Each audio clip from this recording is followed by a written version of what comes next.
이번 시즌 마지막 라운드 경기인 토트넘 대 셰필드전 경기에서 토트넘은 3대 0으로 완승을 거두면서 이번 시즌 프리미어리그 5위를 확정하고 다음 시즌 유로파리그에 참여하게 되었습니다. 손흥민은 클루셉스키의 첫 골을 도우면서 이번 시즌 도움 10개를 기록하여 17골 10개 도움으로 다시 한번 공격 포인트 10-10 기록을 세우면서 프리미어리그에서 세 번째 10-10 기록을 달성하였습니다. 이 기록은 프리미어리그 역대 6명만이 3회 이상 10-10 기록을 달성한 것으로 손흥민은 이 기록에서도 프리미어리그 역사에 자신의 이름을 새기는 위협을 달성하였습니다. 손흥민은 자신의 주 포지션인 왼쪽 윙포드로 선발 출전하였고 중앙 스트라이커 자리에는 클루셉스키가 선발로 나와서 2골을 기록하는 대활약을 보여주었습니다. 실점 부분에서 프리미어리그 역사를 쓰고 있는 셰필드의 허약한 수비진을 상대로 한 골이긴 하지만 클루셉스키가 중앙에서도 공격력을 보여줄 수 있다는 사실을 확인한 경기였고, 이러한 가능성은 시즌 중반에 메디슨이 부상으로 결장하였을 때 중앙에서 공격형 미들로 클루셉스키가 뛰면서 그 잠재력을 보여주기도 하였습니다. 그동안 중앙의 손흥민을 존슨과 혹은 베르노와 아주 간헐적으로 포지션을 바꿔가면서 이들 선수들의 중앙 스트라이커로서의 역량을 테스트해 보았지만 이번 셰필드전에서 클루셉스키의 활약이 가장 위력적이었고 또 파괴력이 있었습니다. 다음 시즌에는 클루셉스키를 중앙 공격수로 활용하는 전술적인 변화에 대해서 포스테코글루 감독은 깊이 고민해 볼 필요가 있어 보입니다. 그러나 클루셉스키의 활약이 뛰어난 그 배경에는 손흥민의 활약과 지원이 있었고, 영국 매체들은 이러한 손흥민의 활약에 대해서 클루셉스키 못지않은 높은 평가를 하고 있습니다. 클루셉스키의 첫 골을 손흥민이 어시스트를 하기도 했지만 무엇보다도 팀 공격을 이끌면서 동료 선수들에게 찬스를 만들어주는 손흥민의 이타적인 플레이가 빛을 발했고, 특히 클루셉스키의 두 번째 골로 이어지는 시발점이 되었던 왼쪽 사이드에서의 손흥민이 오른발 아웃프런트로 메디슨에게 연결한 전진 패스는 손흥민의 플레이메이커로서의 역량과 프리미어리그의 슈퍼스타로서의 자신감에서 나오는 클래스를 유감없이 보여준 플레이였습니다. 영국 언론들도 손흥민은 골스코어러 역할보다는 플레이메이커로서의 역할에 집중하였고, 이러한 역할이 있었어도 최고 수준의 플레이를 보여주었다고 찬사를 보내고 있습니다. 풋볼런던은 토트넘 선수들의 셰필드전 경기에 대한 평점을 매기고 있는데 손흥민에게는 평점 8점을 부여하고 있습니다. 팀 내 최고 평점은 역시 2골을 기록한 클루셉스키에게 9점을 주고 있고, 손흥민은 메디슨과 함께 8점을 받았는데 메디슨은 활약에 비해 잉글랜드 커넥션 버퍼가 역시 다소 작용하고 있다는 느낌을 주고 있습니다. 손흥민에 대한 풋볼런던의 평점 논평은 다음과 같습니다.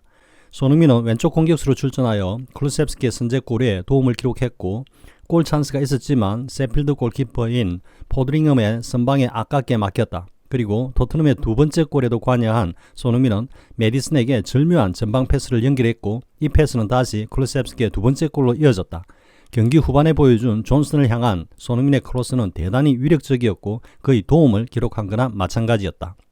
손흥민의 활약에 대해서 영국의 다수 매체들이 호평 기사를 내고 있지만 그 중에서도 풋볼 팬캐스트는 손흥민의 활약에 포커스를 맞춘 기사를 내고 있습니다. 이 기사는 클루셉스키의 활약보다 더 빛난 평점 8점을 받은 토트넘의 에이스는 자신을 향한 비판을 잠재워버렸다라는 제목으로 기사를 시작하고 있습니다. 그러면 이 기사의 주요 내용을 살펴보겠습니다. 토트넘의 에이스는 4번의 찬스를 만들었고 95%의 패스 성공률을 보였다는 소제목으로 기사를 이어가고 있습니다. 이 기사는 강등이 확정된 셰필드를 맞아 시즌 마지막 경기를 치른 토트넘은 3대0으로 완승을 거두었고, 이 경기는 토트넘이 점유율 75%와 18개의 슈팅을 기록하면서 모처럼 포스테코글루 감독을 만족시킨 경기였다고 평하고 있습니다. 이 경기에서는 클루셉스키를 포함하여 토트넘의 다수의 선수들이 좋은 활약을 보여주었지만 클루셉스키를 능가하는 대활약을 보이면서 그간에 자신에게 쏟아졌던 비판들을 잠재운 선수가 있다고 운을 떼고 있습니다. 그리고 이어서 먼저 이번 셰필드전에서 클루셉스키의 활약상을 소개하고 있습니다. 먼저 풋볼런던으로부터 클루셉스키는 평점 9점을 받았다고 하면서 클루셉스키의 활약은 셰필드 수비진들을 매우 곤혹하게 만들었다고 평하고 있습니다. 클루셉스키는 이번 경기에서 5개의 슈팅을 시도했고 4차례 드리블 시도를 했으며 2번의 찬스를 만드는 등 이번 시즌 최고의 활약을 보였다고 평하고 있습니다. 이번 경기 프리뷰 영상에서 이번 세필드전에서 토트넘의 공격의 핵은 지난번 번리전에서 좋은 활약을 보인 쿨루셉스키가 될 수도 있다고 예측했는데 그 예측대로 쿨루셉스키의 활약은 기대 이상이었고 그런 활약은 모처럼 최전방 공격 라인에 변화를 주어서 손흥민을 자신의 주 포지션인 왼쪽 윙포드에 그리고 쿨루셉스키를 이전에 공격형 미드레스의 활약을 평가하여 중앙 스트라이커로 활용하면서 가능했다고 생각됩니다. 그러나 쿨루셉스키의 두 골은 개인적으로는 시즌 8골 기록으로 토트넘에게 승리를 가져다 준 골이었지만 쿨루셉스키 못지않게 최고의 활약을 보인 선수가 있다고 하면서 손흥민의 활약상을 소개하고 있습니다. 이 내용은 손흥민은 자신을 향한 비판들을 침묵시켰다는 소제목으로 시작하고 있습니다.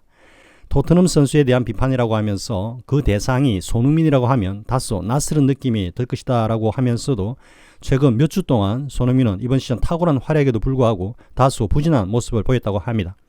지난 9경기 동안 손흥민은 오픈플레이 골을, 즉 흔히 말하는 필드 골을 단 한 골만 기록했다고 하면서 특히 맨시티전에서 단독골 찬스를 놓친 이후로는 이번 주 대부분의 프리미어리그 기사에 헤드라인을 장식하였다고 그동안 손흥민에게 쏟아진 비판들을 짐작해 하고 있습니다. 하지만 이번 세필드전에서는 다시 최고의 폼으로 돌아왔고 토트넘의 공격을 역동적으로 지휘했으며 대단히 위력적인 공격력을 보여주었다고 찬사를 보내고 있습니다. 그리고 풋볼 런던으로부터 평점 8점을 받은 손흥민을 포스테코글루 감독은 중앙 공격수 자리보다는 왼쪽 윙포드로 활용하는 것에 대해서 확신을 가질 필요가 있다고 평하고 있습니다. 그리고 이번 경기에서 손흥민은 골스코어러보다는 경기를 이끄는 크리에이터로서의 역할을 하면서 거의 완벽에 가까운 플레이를 보여주었다고 칭찬하고 있습니다. 플레이메이커가 아니라 크리에이터라는 표현에서 느낄 수 있는 것은 단순히 플레이메이커, 즉 공격형 미들필더로서의 활약에 한정되는 것이 아니라 모든 공격 부분에서 손흥민이 완벽한 활약을 펼쳤다는 것으로 이전에 축구신화가 자주 손흥민을 평가한 용어인 완전체 공격수로서의 토탈 패키지 역량을 과시한 것이었습니다. 그리고 이어서 쿨루셉스키의 첫 골을 완벽하게 도왔고 모두 4번의 찬스를 만들었는데 그 중에서 2번은 이른바 골로 이어질 수 있는 빅찬스였다고 합니다. 그리고 95% 패스 성공률과 71%의 경합 승리율만 보아도 이번 경기에서는 손흥민의 플레이에 흠을 잡을 것이 단 하나도 없다고 평하고 있습니다. 손흥민은 다시 한번 자신이 왜 토트넘 역대 최고의 선수 중에 한 명인지를 증명했다고 하면서 영혼의 단짝으로 불렸던 해리 케인이 없음에도 불구하고 손흥민은 엄청난 경기력을 보여주고 있다고 기사를 맺고 있습니다. 지금까지 이번 세필드전에서의 손흥민의 활약에 대한 영국 매체들의 평가 내용을 알아보았습니다. 지난 몇 주 동안 토트넘의 부진과 특히 지난 맨시티전에서의 손흥민의 골 찬스 미스로 인해 엄청난 비판에 직면했던 손흥민이지만 이번 세필드전에서는 완전체 공격수로서의 자신의 토탈 패키지 역량을 유감없이 과시하면서 손흥민이 프리미어리그의 슈퍼스타이자 현존 최고의 공격수 중에 한 명이라는 사실을 완벽하게 증명한 경기였습니다. 이제 23-24 시즌이 막을 내리고 우리 팬들의 최대 관심사는 손흥민이 다시 토트넘과 계약을 할 것인가 아니면 이적을 할 것인가인데 손흥민의 결정이 어떠하든 존중을 합니다만 다만 팬으로서의 기대는 이제는 손흥민이 자신의 레벨에 걸맞는 보다 수준 높은 클럽으로의 이적을 바라봅니다. 이후로는 손흥민의 거취와 관련한 영국 현지 보도 내용들을 초점을 맞춰서 보다 정확한 소식과 정교한 분석을 전해드리겠습니다. 시청해주셔서 고맙습니다. 구독과 좋아요를 주신 분들께 감사드립니다. 고맙습니다.